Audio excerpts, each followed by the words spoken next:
सोनीपत नगर परिषद की तीनों सीटों पर बीजेपी ने जीत दर्ज की है। गोहाना नगर परिषद से भी बीजेपी पार्टी की उम्मीदवार रजनी विरमानी जीती हैं। कुंडली और गन्नौर नगरपालिका से भी बीजेपी उम्मीदवारों ने जीत हासिल की है।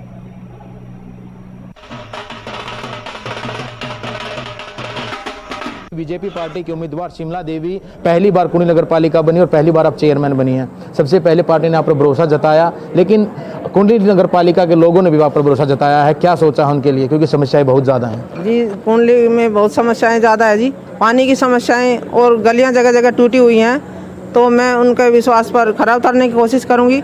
जो भी समस्याएँ उन्हें हल करवाऊँगी। जैसे पीने का पानी बहुत ख़राब है कुंडली में, और नहाने धोने के लिए भी बहुत ख़राब है। इसलिए मैं उनके लिए बाहर से मतलब जमुना से जो पानी आएगा सीवर डलवाऊंगी, तो उसके लिए काम करवाऊंगी। जो भी समस्याएं हैं गांव वालों की, उन्हें पूरी तरह पूरा करने में कोई कसर नहीं छोड़ूंगी। किस पार्टी से आपकी फाइट रही, कितनी वोटों से जीती? जी, मेरी आम आदमी पार्टी से फाइट रही है और 77 वोटों से मुझे जीत मिली है। तो मैं उनसे भी यही कहना चाहूँगी, मतलब जो भी मैं विनर बनी हूँ आप सभी ग्रामवासियों की वजह से, तो मुझे आप सबका साथ चाहिए। आपके साथ के बिना मैं कुछ नहीं कर पाऊंगी। पंचकुला से मेरे सहयोगी अंकित दुदानी जुड़ गए हैं और जानकारी इनसे लेंगे। अंकित, शहर की चौधरी यानी शहर की सरकार का चयन किया गया है, मतदाताओं की तरफ से किस्मत का फैसला हो रहा है और चुनाव परिणाम सामने आ रहे हैं। आपसे जानना चाहते हैं फिलहाल किसका परिणाम भारी नजर आ रहा है? कौन सा राजनीतिक दल लग रहा है कि इन चुनावों में बाजी मारता जा रहा है? बिल्कुल सुदेश, 28 नगर पालिका और 18 नगर परिषद, कुल मिलाकर के 46 जो नगर निकाय थे उनमें चुनाव था। और 18 नगर परिषद की अगर बात करें तो 18 में से बीजेपी जेजेपी जो गठबंधन है उन्होंने मिलकर के चुनाव लड़ा। 14 पर बीजेपी लड़ी, 4 पर जेजेपी लड़ी। और अगर नगर पालिका की बात करें तो नगर पालिका का फैसला स्थानीय जिलों के ऊपर छोड़ दिया गया था कि वो फैसला करें कि निशान पे लड़ना है नहीं लड़ना है। तो कम से कम 48 में से लगभग 3 विधानसभा जो नगर पालिकाएं ऐसी थी जहां बीजेपी और निशान के ऊपर नहीं लड़ी, तो 45 का मान सकते हैं। और वहां इनेलो जो है उन्होंने भी कुछ उम्मीदवार निशान के ऊपर उतारे। कांग्रेस जो है वो निशान के ऊपर नहीं लड़ी। आम आदमी पार्टी ने अपने जो उम्मीदवार उतारे वो निशान के ऊपर उतारे।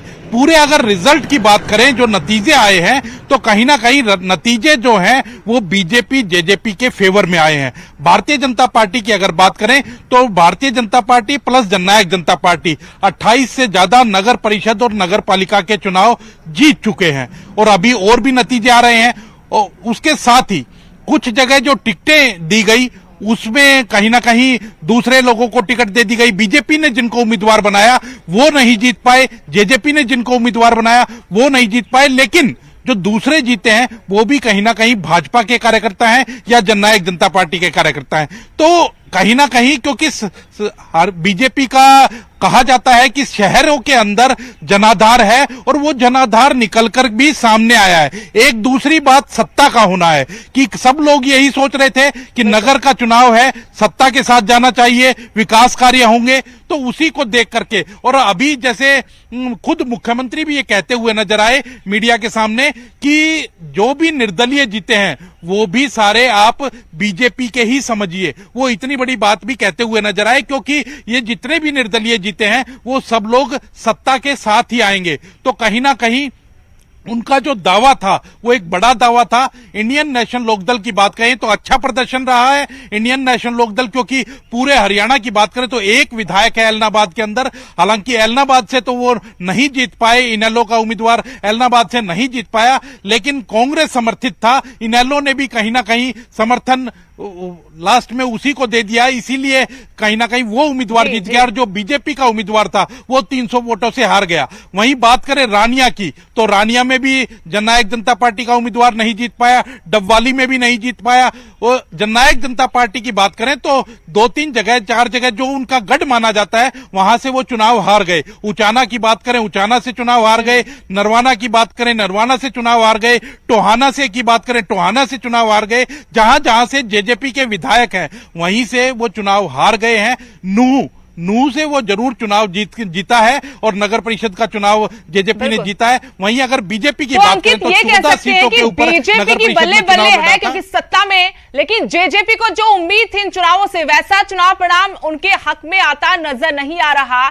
इनेलो को संजीवनी जरूर यहां से मिलती नजर आ रही कि जहां जेजेपी डबवाली जैसी जगह को अपना गढ़ बता रही थी, अपना दूसरा घर बता रही थी, वहां पर इनेलो जीतती है, जेजेपी का जादू वहां पर नहीं चलता है। रही बात कांग्रेस की, कांग्रेस के बड़े बड़े दिग्गजों के अपने घरों में सेंधमारी हो गई है, चाहे नरवाना की बात करें या कैथल की।